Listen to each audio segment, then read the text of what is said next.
Welcome back to the Daily Drum on WHUR and Sirius XM Channel 141. This is the Inside segment.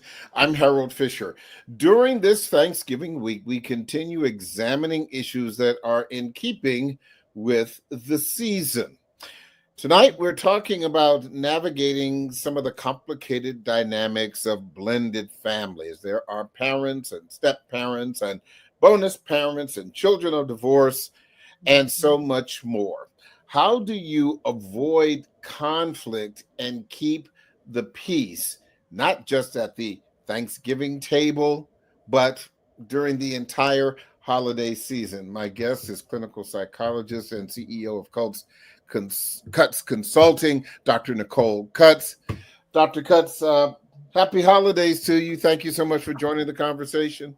Happy holidays. Thank you for having me as always. So let me first start off with just a few fast facts. The generally accepted definition of a blended family is a family consisting of a couple and their children from this and all previous relationships. According to the U.S. Census, about 16% of all children in the U.S. live in a blended family situation, and approximately 40% of new marriages involve remarriage. When it comes to the dynamics of a blended family, how would you characterize some of the unique issues? Mm-hmm.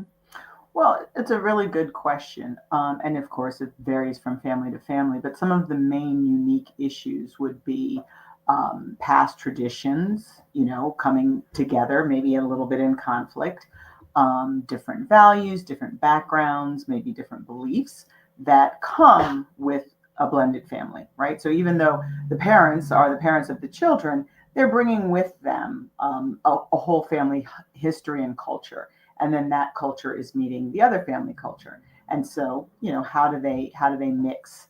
And sometimes that's room for conflict.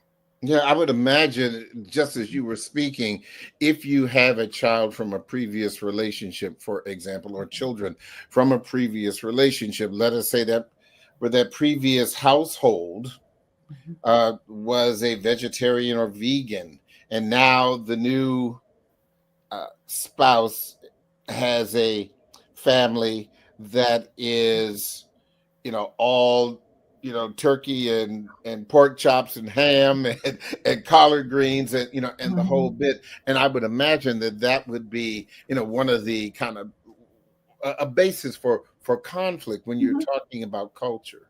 Mm-hmm. Yeah, it absolutely can be. And, food can also represent other things, right? And people hold on to their traditions and values because they give them comfort, right? So part of what we're talking about when you bring a blended family together is change. It's this opportunity for change. And it requires a pretty good deal of flexibility to be able to manage that. And it's really in terms, whatever age the kids are, if they're actual children, it's definitely the parents who need to take charge and set the tone and be an example of how to be flexible and diplomatic and manage compromises and collaboration. In new blended family relationships where the new marriage or the new partnership is perhaps only a year or 2 or 3 years old, are there risks where the children from previous relationships may not necessarily feel welcome or valued in the new situation? Yeah. I mean, that's always a risk, not just during the holidays, but during regular everyday hours. And so that is also why it's important for the parents of those children to keep those lines of communication open and be open to hearing how they're feeling, right? And that's the most important thing is their emotions, more so than the actual whether we eat turkey or furkey, is Furky with an F, yes. turkey, fake turkey. their emotions, how they're feeling, is the most important thing, and they need to feel safe, and they also need to feel some room, right? So that's why that flexibility is so important, right? Maybe there's certain things that they want or they feel and they want to pull back or they want to whatever. And especially if it's a young marriage, a young family coming together, then the parents really need to kind of allow them to settle into it. The important thing is that they don't try to force anything, because that is definitely going to create this feeling of, alienation. But with that said, okay, if you go over to the next family's house and you've got 20 people around and you've got children running around, on one hand, I would imagine, children are pretty resilient. They run and they play, and I'm talking about young children, Mhm. say, under the age of of 10. And if you got Xbox or Mhm. what have you, or folks, so that may not be, problematic. But Mhm. how might a parent know that in a new blended family situation during the holidays, Mhm. that child may be feeling some semblance of anxiety? What should they be Mhm. watching for? Well, one recommendation would be to have a family meeting ahead of time, to ask the children how they're feeling, to kind of tell them what the parents are thinking about and get their input, right? And in terms of what to look out for, children, just like adults, display their anger and, anger, depression, sadness, anxiety in different ways. So, you would look for a change in their behavior. Any marked change is an indicator that they're feeling something, right? So even if the child isn't comfortable verbalizing how they feel, and especially let's say they're very young and their verbal skills aren't that strong, then you would look for changes in their behavior. And Should you speak to the adults in the new family ahead of time? mhm, Should you speak to the new grandma and grandfather mhm, ahead of time, when perhaps this may be the very first time that they are meeting mhm, the children from the previous relationship? Because I can only imagine that um, there may be some tension or anxiety or trepidation on both sides, not just with the children, but with the mhm. adults. Yeah, yeah. I would more recommend that the two married people speak to each other and let them sort of represent their parents, their aunts and uncles, right? So with your spouse, you can ask more pointed questions like, do you see any areas of conflict? And if you feel comfortable, I think once you two as a couple come to a decision about kind of how you want things to look or any trouble spots, then maybe you as a couple can just touch base with the grandparents of the children on either side. But I wouldn't necessarily come, have one huge family meeting, but let the spouses represent their families. How might a parent not have a child feel othered? Okay, so if you have a child who has the last name of of the previous relationship, okay, if Mhm, that child's last name is Smith, mhm, and that child has been spending perhaps a lion's share of their time with the mother, mhm, and then the mother remarries and her last name is now Jones and the husband's name is Jones, and the child, then they have another child, and so now we've got, her, the brother or the stepbrother or the mhm, sister or the stepsister. Everybody is Jones except for the child from the previous mhm, relationship. uh, mhm, what does that do to a child? Are they aware of that they may have a different last name, that they may feel, mhm, and then they go to Thanksgiving, and everybody else is Jones, and mhm, then mhm, you're the only Smith in the building, in the room. mhm. Yeah, I mean, of course, that could make them feel alienated. It might not. But I would say that the parent really needs to pay attention to that and to their child, because let's say the mother, she's changed her name and she's ready to be rid of Smith, right? But Hmm. that doesn't mean her child is not still holding that last name and that connection to the father.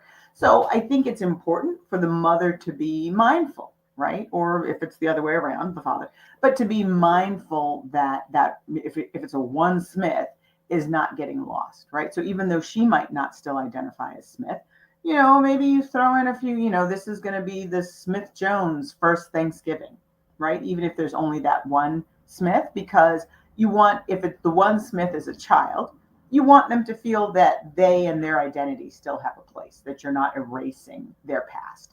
So, just making it plain like that could be helpful, just to signal that, this is the coming together of these two families, and a part of that includes Smith. From your experience in talking to the people that you counsel, what are the most common blended family issues? Wow. Logistics can be a big one. How do we divide our time? Sometimes people want to split up the holidays. You take Thanksgiving, I'll take Christmas, Easter, etc. With the children, but sometimes they want to have, go to both sides in one day, right? So it does take planning, and those logistics can be a sticking point, right? Especially it depends on how important each holiday is to the other parents, right? So that is one area that can cause tension. The other thing would be what we talked about earlier, like some of the traditions, right? Traditions that we get used to that are based in our values, etc. Those can also be an issue. Like, well, we used to do this all the time, but suppose the other family also has very strong traditions that they would do on that holiday. That can be a complication. Then, like you were talking about, just the emotions of, especially the children feeling like, this is different for me. This is strange. I might feel left out. Seems like, this one likes this one more, etc. So all of those are the sort of, at least in my experience, some of the top sticking points, but they can all be managed if they are thought about and talked about ahead of time. Why is it so difficult to manage those logistical things when you're talking about the emotions, when you're talking about wounds that may not have been healed, when you're talking to people that you counsel? I'm Mm-hmm. sure on one hand you have what may be logical, Mm-hmm. Mm-hmm. but then you know how why is it so difficult for people to work that out? Logic typically has very little to do with it. It really is about feelings, and the holidays can certainly heighten those feelings and the emotionality because of the expectations, because of memories from the past. A lot of that comes in. It can be kind of complicated. So logic is great, it's fine, but it's not often influencing, right? How people feel, the emotions and the thinking are different things, right? So that is, where the difficulty comes in. Also, because if you think about it, like let's say Easter is my favorite holiday, right? Hmm. But it's also the favorite holiday of my new spouse's family, and I have a very strict. That's hard to let go of. That's like your core values, right? These things that you value, and it can feel very threatening when somebody is seeking to change that or impinge on that. So it's not really just the logistics a lot of times, although that can be complicated, but the emotions behind those logistics, Hmm. right? So what do you tell them when when in the case, let's take Thanksgiving, when the Mhm. best laid plans have been usurped by the fact that he remembers Mhm. why he doesn't like his ex-wife, and he decides Mhm. that he is going to keep the child, and that they're not going to split up Mhm. Thanksgiving, Yeah. when the plan was, little Johnny gets dressing and mac and cheese in the early afternoon, but then it's Mhm. supposed to be driven for the turkey and the sweet potato pie in the Mhm. late afternoon. But he says it's ridiculous. I know we agreed with it, blah blah blah. So when they come back and they see Dr. Cuts, Mhm. what is it that you tell them? I want to get the answer to that, but I do need to take a break. Think about that, because the doctor is in, and we're going to continue this conversation in just a little bit after the break. Don't forget, you can hear this in every edition of the Daily Drum Insight segment via podcast on WHUR.com. The Original Quiet Storm with Raheem Devon is coming up next on WHUR. This conversation continues on Sirius XM channel 141 and 96.3 HD2 in just a few seconds. Welcome back to the Daily Drum on Sirius XM channel 141. I'm Harold Fisher. We are continuing our conversation about navigating the complicated dynamics of blended families, especially during the holidays. My guest is clinical psychologist and CEO of Cutts Consulting, Dr. Nicole Cutts. Before the break, Dr. Cutts, I was asking, how do you deal with conflict when things that have been decided about when you're supposed to share a particular event, say Thanksgiving, or split the day, it didn't work out, and now this divorced couple is still coming back to sit in front of you and trying to figure out, gosh, how do you manage that how do you manage that kind of emotional anger, number one? And number two, what does that do to the child? Yeah. I think we should reverse the order. Okay. The children are more important, right? So one of the things that I would counsel the parents to do is get together on the same page in terms of that, right? Because the example you gave before the break was, let's say, a man who decides because he's angry at his ex-wife, he wants to change the schedule. Okay. So the children should never be used as a pawn, right? And that was one of the things I was thinking about earlier. That, especially around the holidays, you should never bring the children into the conflict. You should never talk badly about their parent that you're not still with. That is something you need to talk to somebody else about, not your child, right? Because that's still their parent. So they need to put the focus on the kid, right? If this was the agreement, then it's the agreement. If you don't like it, that's okay, but you need to show that flexibility and that maturity ahead of time. So I would really talk about it. I would focus more on on prevention than the aftermath. But of course, in the aftermath, sure, we can process somebody's feelings and, where they're coming from and how they might want to shift them. And there are all kinds of ways to do that. But again, I think a little bit of pre-planning, a little bit of pre-thought can avoid a lot of those things, a lot of agreements between the couple that's now married and the parent that you're not married with anymore because you're still co-parenting, right? Mm-hmm. So that's something that's very important that goes beyond just this discussion. But if you're still co-parenting, even though you're not together anymore, you need to try to work on getting on the same page as parents. Mm-hmm. What might be the long-term impact of something like that, particularly if somebody is, acting out? And I just gave just one example, but any kind of, acting out between, in a blended family situation, what impact might that have on the child? Well, the children can feel guilty. They can feel like it's their fault because this is what mommy and daddy are fighting about. They can feel like they have to try to please everybody. Right. That's one of the challenges in the blended family, especially around the holidays, is the child themselves, or even, if not their child, but as they get older, is worrying about the expectations of their parents. Right. Well, I know mom really likes Christmas and this, that, and the other thing. And I'm not saying don't be mindful of that, but the children should not have the pressure on them to make the parents comfortable. Right. I think because you're an adult, you're the parent, that you really need to be more mindful of being flexible and understanding of what the child's challenges are. And don't put guilt on them. Don't put pressure on them. You might want a certain holiday to go an exact certain way. But again, that flexibility, it might be rough for a little bit. It's like teams coming together, the forming, storming, and norming, right? If this is a new blended family, you can expect some rough spots and some tension, but that doesn't mean it's going to be like that for forever, right? Mm-hmm. So to just kind of try to weather the storm when it's new can be very helpful. And again, don't be too rigid, that it has to be this way, because that's what's going to cause the conflicts and the misery. One of the other issues, and this is less about the holidays and just about Mhm. blended families in general.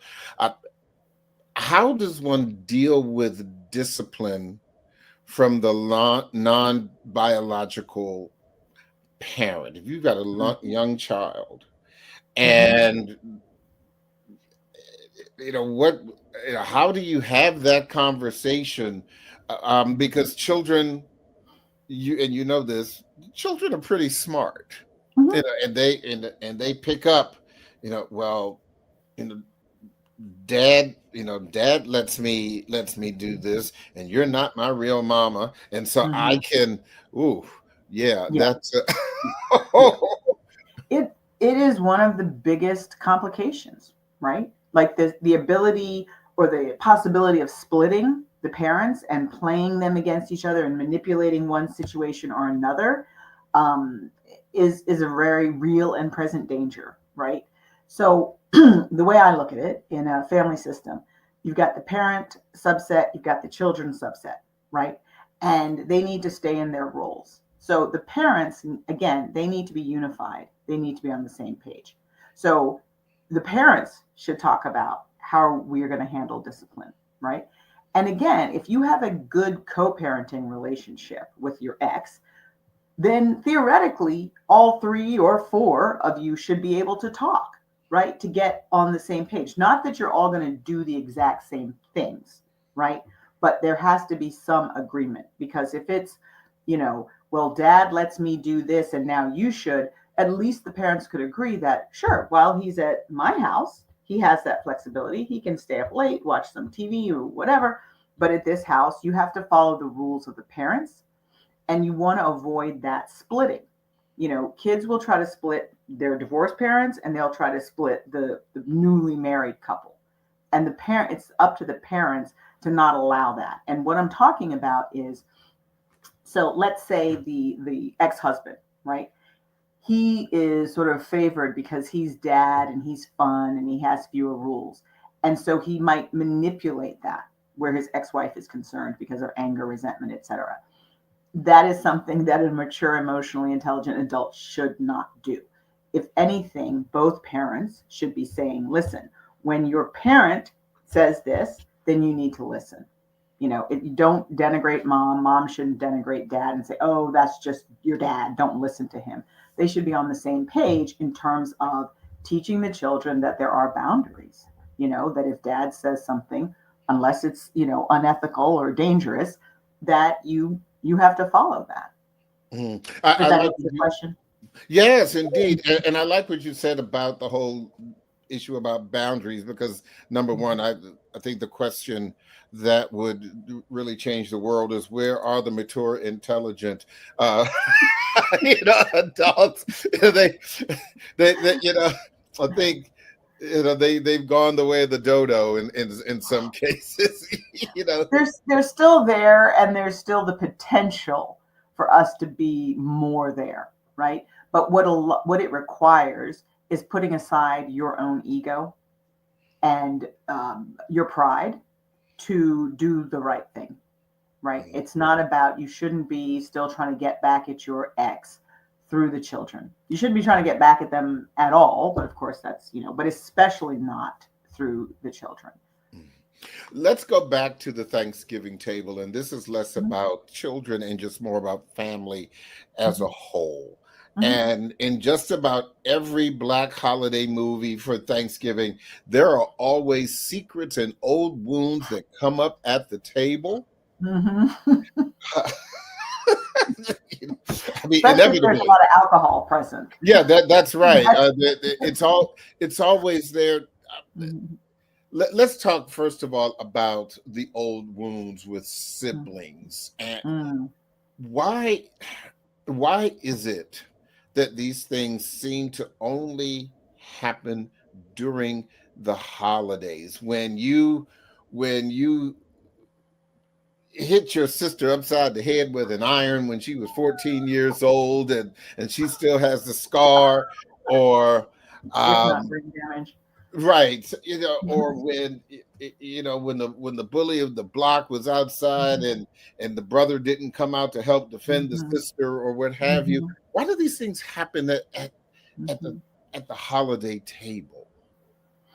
Well, you know what? One reason that it can happen, and there can be a myriad of reasons, but a lot of times, even when you're grown and you get back in your family home and you're with your parents, etc., we can sort of revert to that childhood state, and sibling rivalries come back, and old hurts and wounds and resentments can flare up because you're back in that environment, right?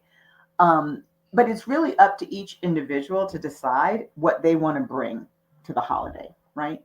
And so I think a good, there's no one size fits all solution, but I think a good rule of thumb would be what do you want to bring to the holiday, right? Not what do you want to get, because that's when, those rivalries and the hurts and things come up. Maybe what you want to get is resolution, or you want to get an apology, or you want to get this or get that. So I think if you come into those situations more thinking about what do you want to give, what do you want to provide, that's going to cut out maybe 80% of your desire to try to open and mend old wounds at the table. That's probably not the time unless you're coming at it from a loving perspective.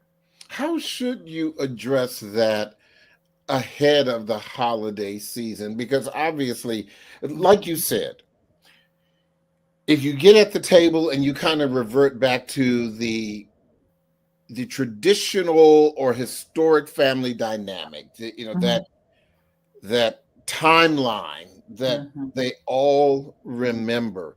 mhm, If you're feeling that pain and maybe those things are mhm, exacerbated at the table, mhm, why, number one, can't we fix this before Thanksgiving? Why mhm, can't we just sit down, number one? And number two, if you decide to do that, whatever it is, and this is a really broad, it could be something that just annoyed you about your sibling or mhm, your parents, or it can be something that's really, really serious. How mhm. do you do that? How do we get families to work on healing so that nobody's throwing, dressing and sweet potato pie across the table, or getting up and storming out? Mhm, mhm. Well, families are made up of individuals, right? And if you're listening to this program and you're an adult, then what I would recommend is take a look at what are your old wounds, resentments, and hurts. And you need to address those on your own before you get to your family, right? So there is a tool that I use with my clients, and it comes from the 12-step tradition of inventorying your resentments or anger. And it starts off with looking at, just naming. I look at it as like 4 or 5 columns, can't remember the number right now, but looking at what is it that I have a problem with? What is it that I resent? Right? I resent that mom always compliments so and so's food, but not mine. Okay. Then you look at what feelings arise for you around that, right? And what are your fears? Like, are you afraid that mom loves her more, etc.? What's affected, right? My mood, my relationship with my sister, my attitudes about cooking, and you look at what is affected, because really the end you're going to find out it's you that's letting that be affected. And then the last column, what I call the money column, is looking at your part, right? So my part. So what is my part? Not to say anything you did to cause it, right? But what is it that you bring to the situation that makes this thing over here, mom complimenting sis's cooking more than mine? What is it that you bring to that causes this pain and suffering? And then you work on that, changing that, letting go of that. So, for example, because I know this could be sounding very obtuse, in that example, um, mom always compliments sis's cooking. We've gone through how I feel. I feel put down. I feel sad. I feel less than. Okay. What's affected my mood, my cooking, blah, blah, blah. I've tried to become the world's greatest chef, right? So, what is Hmm. my part? Okay. One of the things that is my part is my expectation of mom, right? I'm thinking the reason why this bothers me is because I'm thinking mom shouldn't do that, right? If I have fears about, I'm less than, then that's mine. That's not mom's and that's not sis's, right? So then that goes on the my part list. My lack of acceptance that this is just something mom does. She's 83, she's 88, she's 89. That's not going to change, right? Maybe my lack of forgiveness of mom for doing that, right? My caring so much about something like that, me taking it personally. Like there's a whole list that can come into the my part column. And that is where I recommend that you focus your energy. Is there something in me that I can change so that this doesn't trouble me so much? Now, after you've done that and you've sorted out what's your part, and then you can decide, is there a conversation I need to or want to have with mom or sis, right? And in that conversation, don't bring to them what's yours. What do you Right? mean? So don't sit down with mom and say, you make me feel less than. Oh, That's okay. that's not mom's, right? What is mom's is you say this, and I've told you I don't like it, and you continue to say it, and that is hurtful to me, right? What I would prefer, what I would like is X, Y, and Z, and then mom can say yes or no. You can talk to your sister. This is something I've noticed, is how I feel, but there is no, in that scenario, there's nothing to apportion to your sister. There's no blame. You're going to tell her stop cooking well or don't cook at all. But if you do decide to talk with her and share your feelings, there are no accusations about her or her complicity in that, unless she was complicit in some way, like said, yeah, I'm the best cook in the world. I'd like you to just know that that is something that kind of bothers me or hurts my feelings. I think there's another issue that may be kind of parallel, Mm-hmm. and this sometimes also comes up at the holiday table: Mm-hmm. secrets. Mm-hmm. Mm-hmm. And where there may be members of the family that that know there is a secret that has been around forever and ever and ever, and other members do not. Mm-hmm. If you are the family member Mm-hmm. who wants to again, with the intention of healing, and I'm not talking about the intention of embarrassing Mm-hmm. Mm-hmm. someone, Mm-hmm. uh let okay, here's one that is not, because the secrets can be scandalous, as we know. Mm-hmm. If there is a diagnosis by a senior member of the family of heart Mm-hmm. trouble or cancer, and Mm-hmm. that family member doesn't want anyone to know, Mm-hmm. okay? Mm-hmm. But you know because you were at the hospital. Mm-hmm. But the reality is that the health and welfare of that family member, if it becomes serious or more serious, I should say, or Mm-hmm. deteriorates, it is going to impact the entire family, and everybody's going to say, "Well, why didn't you let me know when you found out about this a Mm-hmm. year ago?" How do you talk to the family member to address these issues of a secret that could really just blow the family up? Mm-hmm. Well, that's very complicated. Yes. Again, there's no one size that fits all. My first instinct is it is the person who's sick who owns that information, and they deserve their privacy around it, right? Hmm. So, yes, it could impact the family, but that's just my first, Right. thought. In that example, Right, in that example. So I think when it comes to things like secrets, is it yours? Is it yours to tell, or is it somebody else's and you just feel like this should be shared with other people, right? Is this a secret that was entrusted to you? yes. So in those cases, I think it's really more about integrity and maintaining somebody's confidentiality and their trust. Now, do people break that all the time? Yes, they do.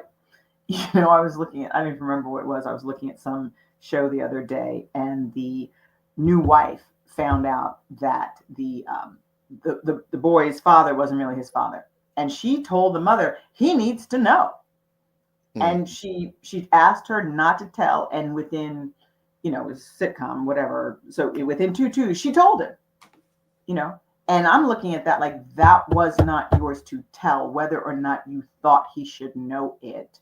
That was not your information to reveal, right? And now the thing you're talking about is the aftermath, right? What Yes. do you do when people come to you and they say, but you knew you should have, da, da, da. Well, people are always going to have a lot of opinions, but if you have decided and you're okay with this is the path that I'm choosing to respect this person and their wishes, even though I don't agree with it. I mean, let's be real. Like my mom does all kinds of things all the time I don't agree with, right? But her life is hers, mine is mine, right? So you can have your opinion and you can express it to your parent or whoever, and then your siblings or whoever else can have their opinion about how you handled it. But there's no way to avoid some people being pleased with you and some people not. Mm. So how do you handle it? I'm sorry that you feel that way. I chose this because it was in alignment with my integrity, my values, and I love this person and they asked me to keep this, so I kept it. Yeah. And definitely not the best. The worst time to share it is as you're passing the short ribs and the mashed potatoes. So it just, By the way, daddy has cancer. Anyway, yeah, back to you. exactly. No, no, of course not. Of course not. Because you said if your intention is not to embarrass, then you certainly don't say something without permission out loud at a table to a bunch of people. Yeah. And perhaps, you know, instead, daddy, if he decides to reveal that he has a heart issue, or cancer, Mhm. or has to have a major surgery, Mhm. that Thanksgiving table is not the place to reveal that. Absolutely not. That's something that needs to be thought out. It needs to be discussed. No, why would you put that kind of pressure on the holiday? Is that the only time you'll ever be together? Well, that's still not a reason. Yeah. Um, in these last couple of minutes, because I know Mhm. this conversation has been, it's complicated, and in some Mhm. cases it can be dark. But for blended families or Mhm. all families, um, how can that be a place for rejuvenation and for healing? That's a great question. And the answers that come to mind, and I don't possess all of them. Oh, come on. That's why you're on this program. You're the first person I called when you talk about rejuvenation and healing. I mean, they're two of my favorite topics, but there. I don't know all of the answers, but one thing is to have what we call a corrective emotional experience, right? So instead of dwelling on holidays of the past where bad things might have happened and you're still holding resentment about that, make this holiday what you want it to be, right? In with what's in your control, right? So a corrective emotional experience is when you revisit a situation that was potentially or was painful in the past, but now you go through the same situation in a way that is pleasant and that feels good, right? So if this is a different Thanksgiving and it feels good, enjoy that, right? Like feel that and enjoy that. And leave the past in the past in terms of resentments, in terms of anger. Why can't this Thanksgiving be new, right? Again, what are you bringing to it to make it something special, right? Say your question again because I want to make sure I'm answering it Well, properly. how can you make these gatherings a place of healing, Healing. of renewal? And let me just add, Mhm. because I know that you are a fan of a big fan of nature walks. Not everybody Mhm. obviously lives in places where those things can happen. But I will Mhm. say, as I'm beginning to think back, there have Mhm. been times when I know when I was a child, where during Mhm. Thanksgiving, where a parent, where a not parent, where an older relative that I was Mhm. particularly fond of, or who was fond of me, that Mhm. after all the food was served, and this probably was Mhm. outside of the DC area, maybe it was down south somewhere, Mhm. that we did Mhm. do that that walk Mhm. with a favorite uncle or aunt that you Mhm. only saw once a year. And I do remember, and I don't know whether it was a favorite uncle or aunt or cousin, where I got the "Hey, how you doing?" kind Mhm. of conversation. Yeah, yeah. I mean, that's beautiful. That is a great opportunity for renewal and healing. So what do you control in that? Let's say there was a rift. Let's say there have been some things in the past. Rather than using the Thanksgiving table as the opportunity to bring up secrets, what if you took that walk or took them aside and cleared the air, told them that you loved them, told them that you were sorry, right? That is something that would be within your control if you have done something, right? Make amends to somebody. It's not the time to pull somebody inside and say, I was really mad at you. No, that's very risky. But if you want healing, then you could bring that to the gathering, bring that to another person. Say you're sorry, tell them you love them. You know, the renewal is also in the fact that, I mean, look at least this holiday is about Thanksgiving, being grateful, right? Maybe a great tradition is going around the table and saying what you're grateful for. That's going to bring some renewal, some rejuvenation, probably some healing. Look for what's good, look for what's positive, and how you can get more of that, and don't focus on the negative. The other thing, Harold, that I have thought for a long time and I will share with you now is, we always look back with nostalgia. The Thanksgivings, the Christmases, those were the good old days, right? Well, these are those same days because we'll be in the future looking back and thinking that. So why not experience that now? These are the good old days that we're having. Look around, be present, enjoy your family with all their imperfections, right? Yeah, Because these are the days that you're going to look back on and you're going to treasure. So don't wait, treasure them now. yeah. Maybe taking the word, this is an opportunity to give thanks and an opportunity to give of Yeah, yourself. Yeah, yeah. yeah. Dr. Nicole Cuts, it is always a total pleasure to talk to you. I wish you a wonderful Thanksgiving. Save me a plate. And You really would be in love with what will be on that plate. So, let me see if I can at least get it. thank you so much. I appreciate you so All right. much. We'll talk Thank you. soon. Okay. That is the daily that is the daily drum for this Wednesday, November 26th. For News Director Renee Nash, I'm Harold Fisher. Good night, everyone, and have a happy and very safe